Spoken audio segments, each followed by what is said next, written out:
মুহূর্তকে, প্রতিটি সেকেন্ডকে মূল্যায়ন করা উচিত একজন মুমিনের জন্য।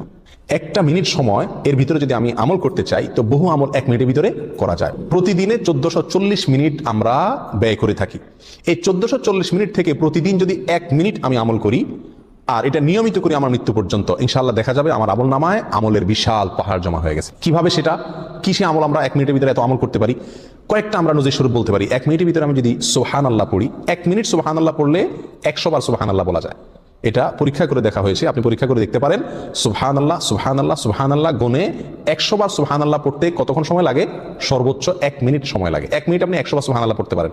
আর 100 বার সুবহানাল্লাহ পড়লে কি হবে? সহিহ মুসলিম হাদিসে আসছে, নবী সাল্লাল্লাহু আলাইহি ওয়াসাল্লাম বলেছেন, কেউ যদি 100 বার সুবহানাল্লাহ পড়ে আল্লাহ সুবহানাহু ওয়া তাআলা তাকে 1000 নেকি দান করেন। 1000টি বিনিময় আল্লাহ তাআলা তাকে কিয়ামতের ময়দানে দান করবেন 100 বার সুবহানাল্লাহ পড়লে। তাহলে প্রতিদিন যদি আমি 1 মিনিট সুবহানাল্লাহ পড়ি শুধুমাত্র, তাহলে প্রতিদিন আমি 1000 করে নেকির মালিক হয়ে গেলাম। 30 দিনে 30,000। এভাবে হিসাব করেন সারা বছর, সারা জিন্দেগি